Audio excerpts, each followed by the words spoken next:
নমস্কার, শিব শক্তি অ্যাস্ট্রো চ্যানেলে সকলকে স্বাগত জানাই। আশা করি সকলে আপনারা ভালো আছেন, ভালো থাকুন, সুস্থ থাকুন। আজকের ভিডিওর মূল আলোচনার বিষয় হচ্ছে শুক্রদেব গোচর করছেন কন্যা রাশিতে মূলত 25শে আগস্ট তারিখে, এবং কন্যা রাশিতে 25শে আগস্ট থেকে শুরু করে মূলত সেপ্টেম্বর মাসের 16 তারিখ পর্যন্ত সেখানে অবস্থান করবেন। অর্থাৎ এই যে স্প্যানটা, এই যে সময়কালটা, সেই সময়কালটা কেমন যাবে বৃষ রাশি এবং লগ্নের জাতক জাতিকাদের, সেই নিয়েই আজকের ভিডিওতে পুঙ্খানুপুঙ্খ আলোচনা করব। সঙ্গে থাকছে নাক্ষত্রিক বিশ্লেষণ এবং সেই সঙ্গে প্রতিকার। অবশ্যই আপনারা ভিডিওটিকে শেষ পর্যন্ত দেখতে থাকুন। মূলত 25শে আগস্ট শুক্রদেব গোচর করবেন কন্যায়, অর্থাৎ আপনাদের রাশি বা লগ্ন সাপেক্ষে 5th হাউসে, এবং সেখানে তিনি নিচস্থ হবেন এবং হওয়ার সঙ্গে সঙ্গে কেতুদেবের সঙ্গে একটা জুতি সেইটা কিন্তু তৈরি হতে দেখব আমরা।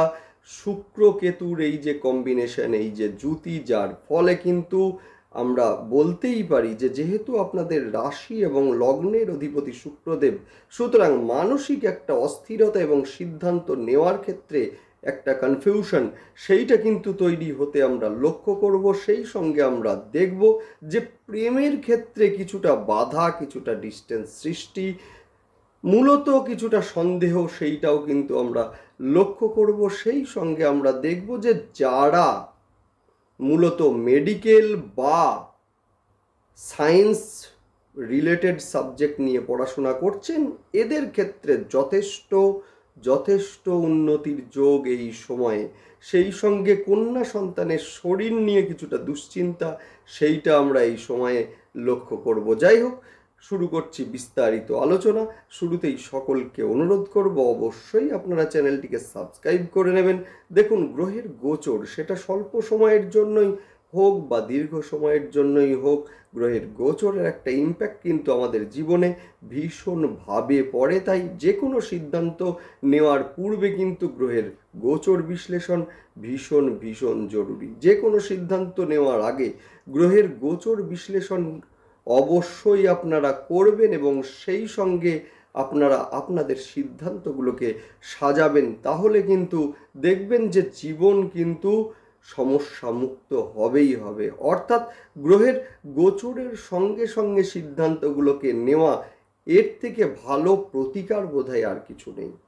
সুতরাং অবশ্যই আপনারা চ্যানেলটিকে সাবস্ক্রাইব করে নেবেন, যাতে গ্রহের গোচরের সঙ্গে সঙ্গে প্রতিটা ভিডিওর নোটিফিকেশন আপনাদের কাছে খুব সহজে পৌঁছে যায়।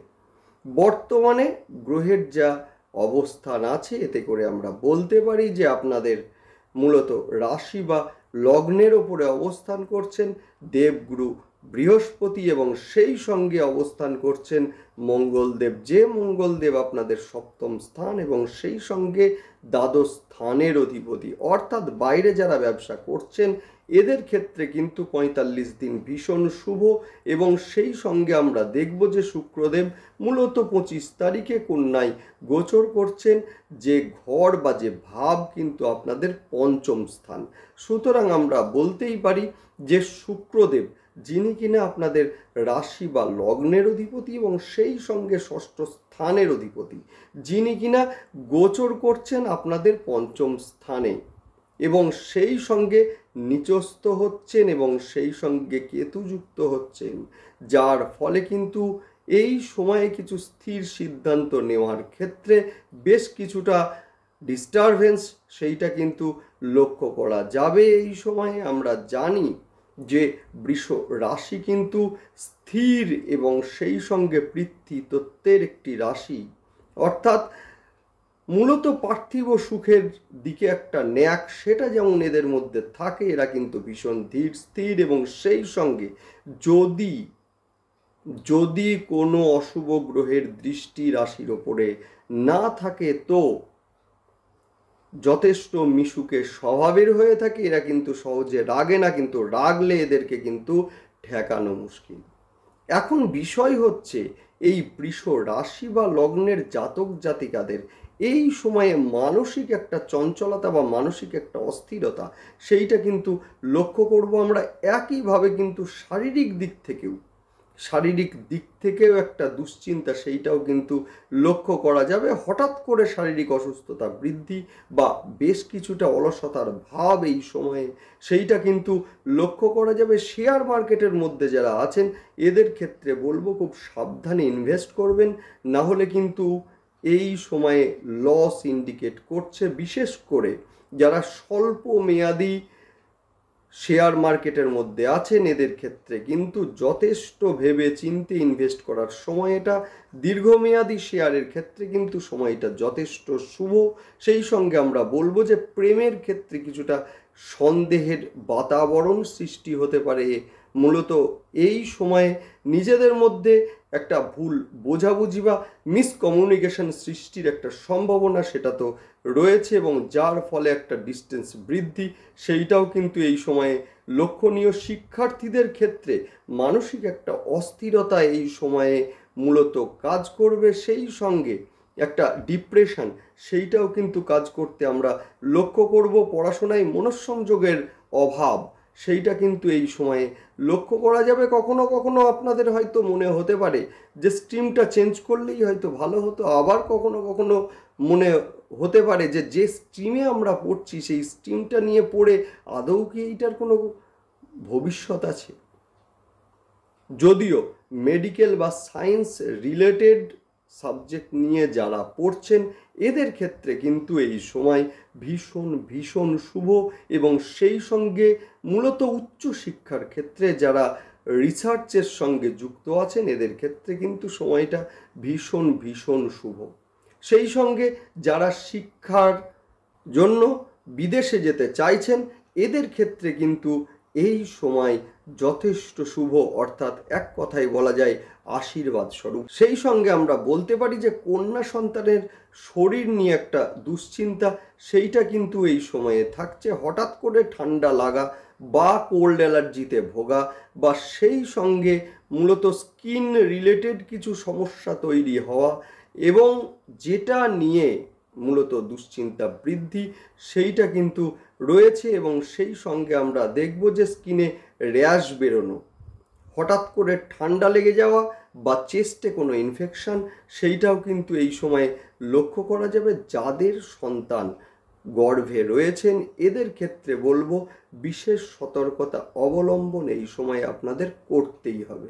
যাদের বৃহস্পতি বা শুক্রের দশা বা অন্তর্দশা চলছে এদের ক্ষেত্রে বলবো যে মূলত মাসের শেষ দিকটাই, একবারে শেষ দিকটাই, বিশেষ করে 29 তারিখের পরে একটা ফটকা উপার্জনের বা ফটকা অর্থ আগমনের একটা সুযোগ সেইটা কিন্তু থাকছেই। বিশেষ করে যাদের বৃহস্পতি বা শুক্রের দশা বা অন্তর্দশা এই মুহূর্তে চলছে এবং সেই সঙ্গে জন্মছকে বৃহস্পতি এবং শুক্রদেব যথেষ্ট ভালো অবস্থায় আছেন, এদের ক্ষেত্রে কিন্তু মূলত পঞ্চম এবং একাদশের এই যে কানেকশন, অর্থাৎ আপনাদের একাদশপতি যিনি কিনা দৃষ্টি দিচ্ছেন আপনাদের পঞ্চম স্থানে এবং সেইখানে আপনাদের রাশি বা লগ্নের অধিপতি অবস্থান করছেন, অর্থাৎ হঠাৎ করে ফটকা কিছু অর্থ হাতে এসে যাওয়া বা পুরনো কিছু অর্থ যেটা আপনারা এতদিন পাচ্ছিলেন না,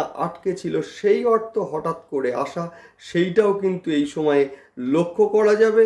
যদিও ব্যয় এই সময়ে বৃদ্ধি পাবে, শিক্ষার কারণে বিদেশে যাওয়ার সুযোগ সেইটা কিন্তু এই সময়ে তৈরি হবে। সেই সঙ্গে বলবো যে এই সময়ে অর্থাৎ মাসের শেষ দিকে বুধ কিন্তু তার বক্রগতি কাটিয়ে মার্গী হচ্ছেন, যার ফলে কিন্তু আর্থিক জায়গা যথেষ্ট শুভ হবে। আয় এবং ব্যয়ের মধ্যে একটা ব্যালেন্স সেইটা কিন্তু আপনাদের রক্ষা করতেই হবে।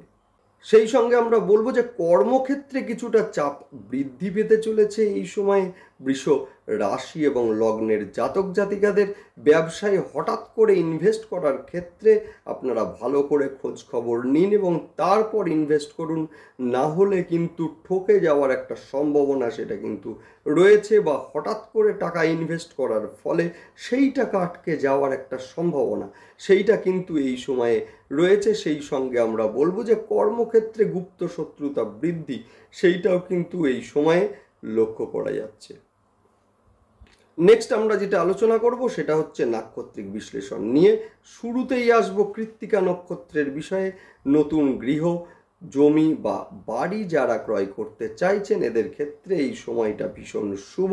সেই সঙ্গে বলবো যে অনলাইনে যারা আর্থিক লেনদেন করছেন মূলত কিছুটা সাবধানতা অবলম্বন এই সময়ে করতেই হবে। হঠাৎ করে রেগে যাওয়ার সম্ভাবনা সেটা কিন্তু বৃদ্ধি পাবে এই সময়ে।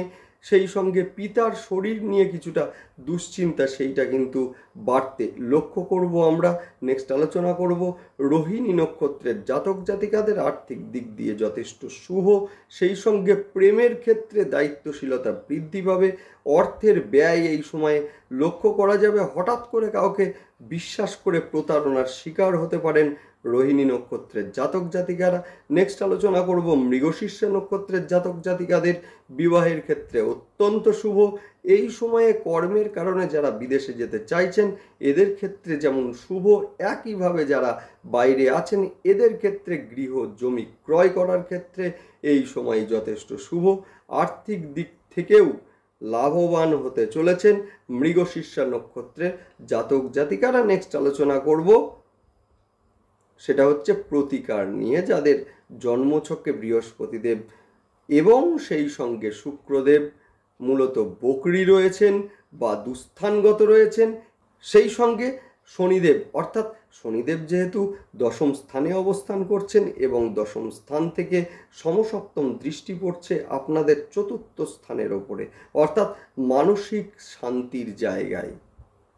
সুতরাং শনিদেব যাদের বকরি রয়েছেন জন্মছকে বা দুস্থানগত রয়েছেন এদের ক্ষেত্রে বলবো যে অবশ্যই শনিবার রুদ্রাভিষেক, সোমবার এবং শনিবার রুদ্রাভিষেক আপনারা করুন এবং শনিবারের দিন রুদ্রাভিষেকের সঙ্গে সঙ্গে কালো তিল মহাদেবকে অর্পণ করুন। দুর্দান্ত রেজাল্ট আপনারা পাবেন। মা দক্ষিণাকালীর ধ্যান মন্ত্র দিনে একবার হলেও পাঠ করুন, দারুণ রেজাল্ট আপনারা পাবেন। মিলিয়ে রাখবেন। এবং সেই সঙ্গে বলবো শুক্রদেব কিন্তু নিচস্থ হচ্ছেন, সুতরাং এই সময় বাড়ির দক্ষিণ পূর্ব দিককে পরিষ্কার রাখুন।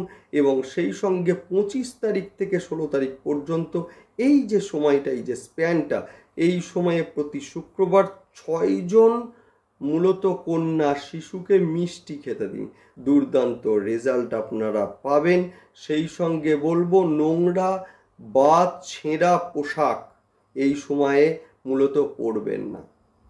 সেই সঙ্গে পারফিউম ইউজ করুন। বৃহস্পতি যাদের জন্মছকে রেক্টোগেট আছে বা দুস্থানগত আছে এদের ক্ষেত্রে বলবো বৃহস্পতিবারের দিন প্রতি বৃহস্পতিবার স্নানের জলে কিছুটা কাঁচা হলুদ দিয়ে স্নান করুন। দেখুন না দুর্দান্ত রেজাল্ট আপনারা পাবেন। এবং সেই সঙ্গে মা তারার গায়ত্রী মন্ত্র অন্তত 21 বার পাঠ করুন, দুর্দান্ত রেজাল্ট আপনারা অবশ্যই পাবেন। যাই হোক, ভালো থাকুন, দেখতে থাকুন এবং সেই সঙ্গে অবশ্যই আপনারা চ্যানেলটিকে সাবস্ক্রাইব করে নেবেন। নমস্কার।